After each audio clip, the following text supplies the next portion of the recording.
one of the coolest Star Wars characters in a while, and he doesn't have his own action figure yet. So let's make a custom one ourselves with a bunch of easily obtainable materials that you can get and do yourself.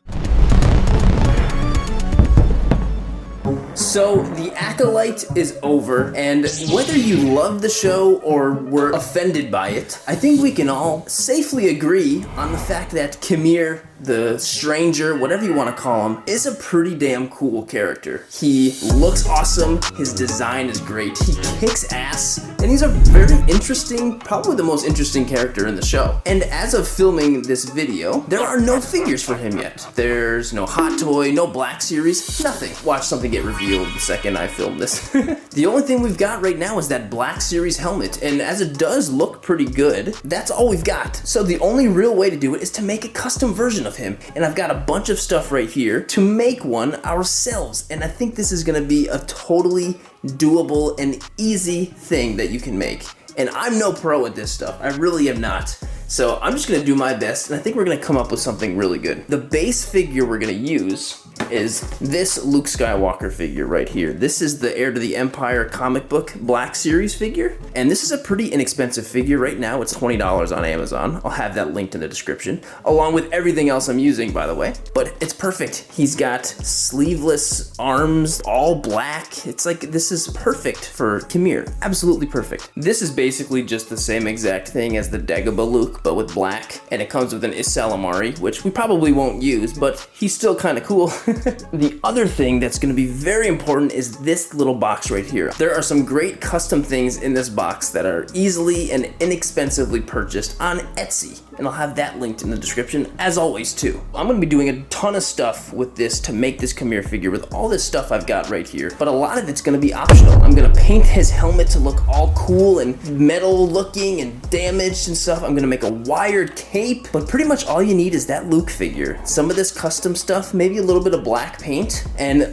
an old t-shirt to make a cape with, and that's it. So you can make this as detailed or as not detailed as you want. And of course I'll break down every step of the way as I do it, so hopefully you can make one yourself as well. So everything in this box I got from Etsy.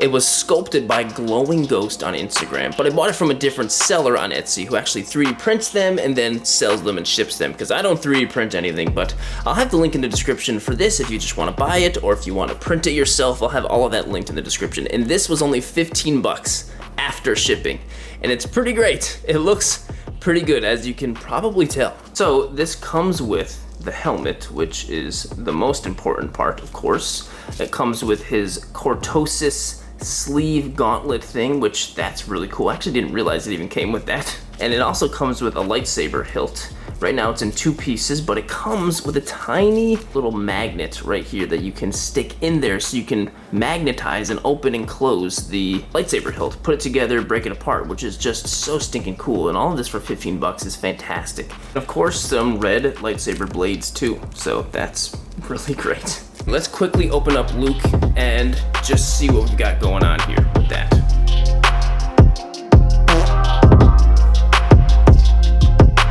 I am a Jedi, like my father before me.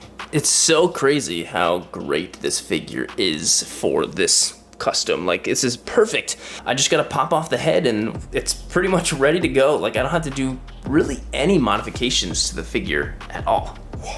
And here we go. Headless Luke / Qimir is ready to go. So you know what? I wonder if I could kind of shave Luke's head down to just fit it in there. It almost just kind of fits as is. Let's see what I can do here, because that's almost just like in there. Okay, I've got a bunch of Luke face bits on my plate here, and I've got a Luke face that is right here. It might be a little bit terrifying. I think it'll work. I think I can just put the helmet right on top of here, which will really help with having actual neck pegs and articulated neck and just making it fit better on there. So I'm gonna put that on and see how that fits. The head is a little bit big, actually, to be honest, but I think it'll look better once I've got the cloak and I've painted it and everything. But it fits so nicely on his little Minecraft face now. What do you say we paint this bad boy right here? So my process of painting it is gonna be a couple different coats. So first I'm gonna paint it all black. with just this basic acrylic paint I've got here, which that's just gonna be like the main black coat. After that, I'm going to paint it with some Rub and Buff. I love Rub and Buff. If you've seen any videos of mine, you probably know this stuff, but I've actually got some different Rub and Buff today. It's actually more of a copperish gold type of Rub and Buff, and I'm going to paint that afterwards. Not totally, but I'm going to make sure I get all the crevices and the scrapes. And the third coat, I'm actually going to spray it with some spray paint. I think an airbrush would be like the perfect thing for this, but I don't have one of those. So I'm gonna spray with some spray paint from far away. I'm gonna take a paper towel and dab at it while it's still wet to slowly reveal a little bit of the copper underneath to make it look weathered, especially on the crevices and the cracks and holes and stuff. And hopefully that'll give it a good weathered look. Then I will paint the teeth very silver with my normal silver Rub and Buff. And after that, I'll paint the whole thing with a matte finish to lock it all in. So if you want, you could just paint this thing black and call it a day. But I'm gonna try and do my best to make it look weathered and stuff like that, but who knows? We'll see how it turns out. Let's get started with just the first black coat. This is not working. This is not a good primer for the beginning of this paint job. So I'm actually gonna use my spray paint first. I'm just gonna go outside and give it a very light, far away paint job from the spray paint. That will probably work much better as my beginning coat. So here it is, freshly painted, and it's gonna take a little bit to dry. I didn't cake it on too much, which is good. You definitely wanna make sure to be light with it. Spray paint takes a little bit longer to dry than acrylic paint, so I'm gonna put this under a fan, let it dry, and I'm gonna paint the armband too while I'm at it. His lightsaber hilt is actually pretty much just straight up black. There's a little bit of metal tones in there, but I'm gonna go and spray paint this whole thing black too, and then give it some, I don't know, silver highlights later on. So I'm gonna give it basically the same treatment I've been doing the other ones. Okay, here they are. They dried actually pretty quick. They're a little bit sticky, but spray paint usually is on plastic, so that's okay. We're gonna give it that matte finish in the end anyway. The next step is to take my Rub and Buff, my coppery Rub and Buff, and I'm gonna paint it not entirely, but on a lot of places, especially the crevices, stuff like that, and on a few different places here and there, and get it ready so I can put another black coat over that. Yeah, this Rub and Buff stuff is wax based. It feels a little bit different than a normal kind of paint. It's great. It's really great. It makes things very, very shiny. So let's go.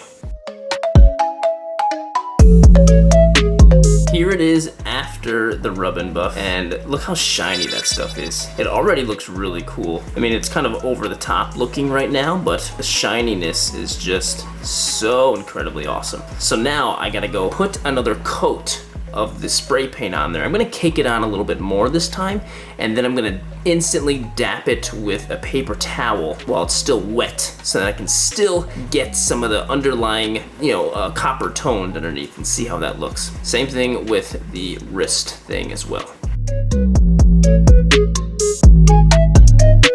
Okay, here it is after I sprayed it and dabbed it with the paper towel. I'm gonna actually go through and do a couple more little finishing touches with some copper on top. Check it out after that. I think the copper and the black is totally done, and man, it looks awesome. The only thing left to do is to give it some silver highlights with the teeth, and maybe just a couple other small highlights as well with the silver, and then it'll be done. Totally stinking done. Can't wait.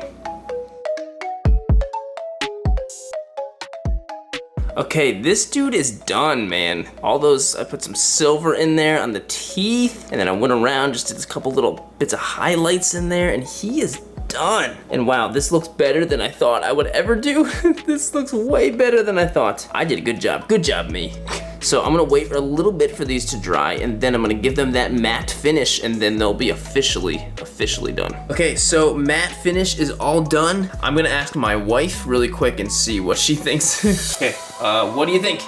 I think it looks way better than if they made an actual one. I like the gold. It reminds me of how like the Japanese fix broken things with gold to put it back together. Oh right, there's a term for that. Yeah, how you have like the copper kind of, but it looks goldy in the light. Look at that guy. Look at how beautiful he is.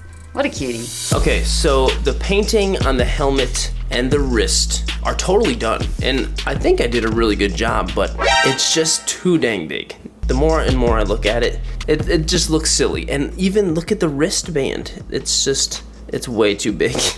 So literally the exact same day of me filming this video, I found another seller online that sells the exact same helmet, but it's specifically made for this exact Luke Skywalker figure that I'm using in this video, which is perfect. So I bought it.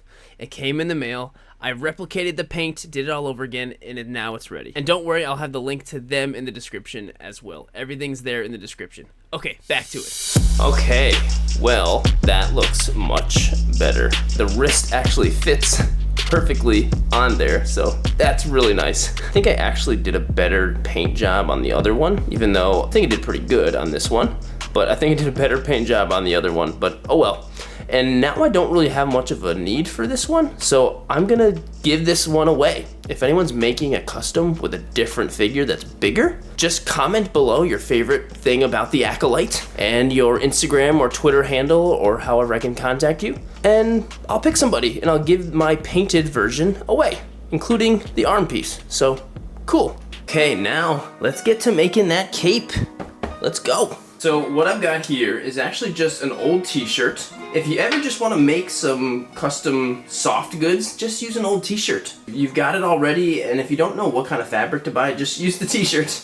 And I've got some black thread, some sewing needles, and some wire. That's all I'm gonna be using for the entire cape. And like I said, if you just want to cut off like a little slab of the shirt, put it on top of him, that would be fine. And that would look great. But I want to make a wired cape so I can move it around a little bit. So first, let's just cut out some fabric for his cape. So it's kind of sloppy looking, but that's kind of what I'm going for here. It just barely kind of slops and flops over his shoulders, and it's kind of wavy looking, and I mean, it's very rough. But that's kind of what I'm going for at the moment. And so really what I did is I just cut a piece that looks like this. It's kind of like an 8 shaped, but it is very sloppy and not that great looking. So honestly, that's all you need to do right there. I'm gonna try to style it up so then I can sew it together so I can just leave it on him as is. And then I'll start putting in the wires and stuff where I want it to go so then I can actually make it look like something. So I'm gonna take my thread and my needle and I'm gonna sew it up around the shoulders so it becomes something solid. By the way, I do have a full wired cape tutorial, like that I have in full detail about how to make capes and everything, so I'll have a lot more detail about everything I'm doing with the sewing in that video. I'll have that linked in the description too if you want more kind of help with making capes and sewing and stuff like that. I am no pro at sewing by any means, but you know, if you mess around with it, you can figure something out.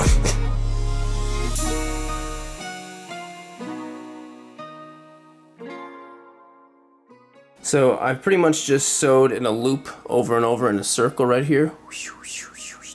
All I'm gonna do now is tie a knot, which I've tied a bunch already, but I'm gonna tie another one, and then I'm gonna put a tiny little bit of super glue on there just so it holds. You could also take a quick little lighter and singe it together too. That's something that you can always do. I mean, it looks sloppy, but that's fine. That's fine. Okay, so not so bad so far. I'm just gonna do another little bit of sewing right up here. So then I can get that fold all nice and good. There we go, all cut and ready to go. So I've got myself a little piece of wire here. It's not very long. I only need one. This is gonna be a very simple type of wiring going on here. So what I'm gonna do is I'm gonna take the wire and kind of weave it through one of the shoulder sleeve parts here, like that. And then once I have it kind of like this, I'm gonna just sew along where the wire is so then it can just be in there for good. And then I can kind of move it around however I want, and that's pretty much it. It's gonna be very, very simple. Not as good as like a wired cape you get from a Mayfix or something, but it should do the trick at least. I haven't even done any sewing yet and it already looks like this just from stabbing it with the wire, which is really cool. Very excited. all I'm doing is just stabbing the cloth with the needle and wrapping the thread around the wire and doing it over and over and over and over and over again until it just kind of gets stuck in there and it's a part of the cape itself. I do have a lot more info on the sewing process of the cape in the custom cape tutorial. There's a lot more info in there. I definitely recommend checking that out too. Well, the cape is pretty much done. All the wire has been sewn in all the way on here. I did an okay sloppy kind of job. I mean, you can kind of see it all around there. There's like a little spine, but who cares? I think it's gonna look great when it's on him. So I'm just gonna take a lighter and kind of burn it up a little bit, singe some of the edges a little bit, and then I think it's ready to put him on. Okay, the cape is all done. It looks kind of good. I mean, you can see that spine where the wire is, but oh well, who cares? And now, but the wire is movable. You know, I can have him blowing in the wind, stuff like that. Pretty cool, right? What I'm gonna do, one more thing, is I'm going to give him a little like butt cloth kind of thing. So he's got like a belt over here and then some kind of like other cloths laying down his legs. And I think I'm gonna add that with some of the other cloths I've got over there. And I think that'll be pretty easy. Just kind of wrap it around his waist and let some stuff droop down. And I think that'll be good. Okay, it's pretty simple, but I just gave him his little side cloth things. All I did was super glue a couple, scraps of t-shirt on there, and then I wrapped one around the waist, kind of like that, and I tied it in the back too. There it is. I also gave it another little singe with the lighter as well, and there it is.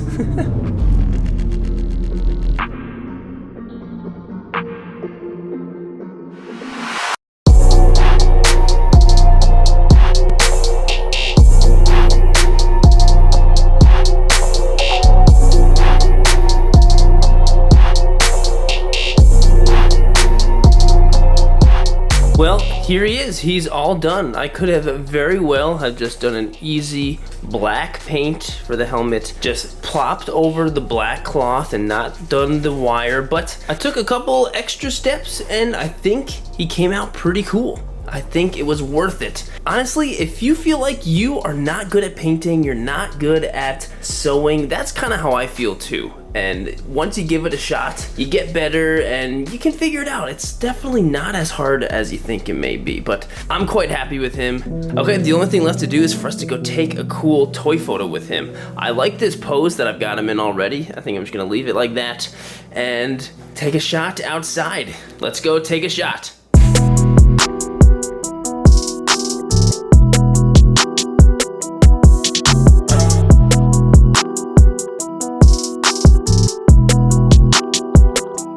Okay, so let me show you what I've got going on over here. If you saw on my time lapse, I've got the stick trick going on. Anyone who's watched any of my toy photo tutorials, especially the toy photo basic videos, you know the stick trick. And what it is you just put sticks in the ground and then it makes it look like a forest. Am I right? I mean, come on. Talk about easy free diorama right there.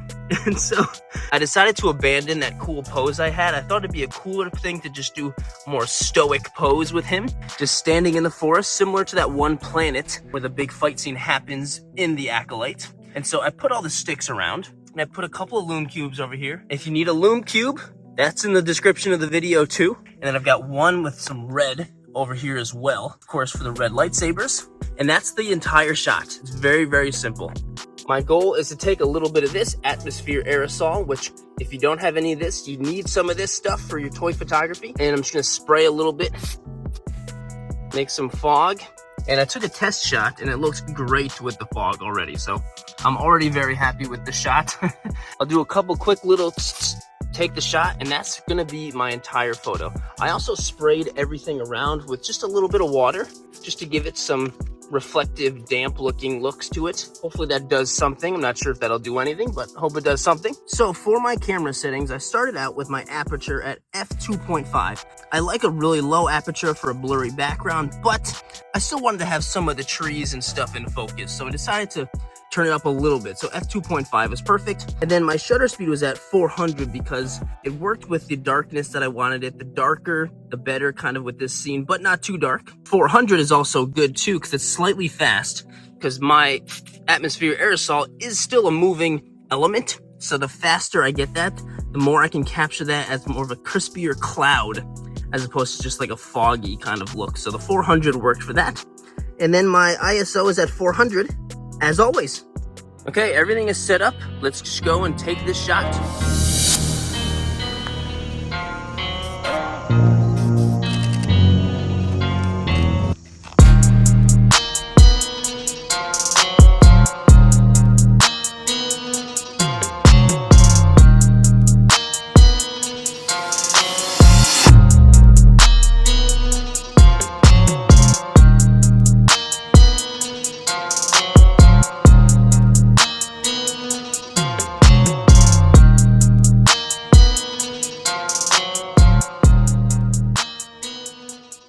So I really hope you decide to give this guy a shot. He really is not as bad as you think. I am no pro at doing customs. I really am not, I promise. Plus, I've got all the materials you need right here linked in the description of the video. And like I said before, you can make him as complicated or as less complicated as you want to. But either way, thank you so much for watching this video and getting this far into it. I hope you enjoyed it. If you did, please consider liking it and subscribing to the channel. I'll be putting up new videos twice a week, so I've got so much to come. This photo will be posted on Instagram, Twitter, and TikTok. And again, thank you so much for watching, and I'll see you in the next video.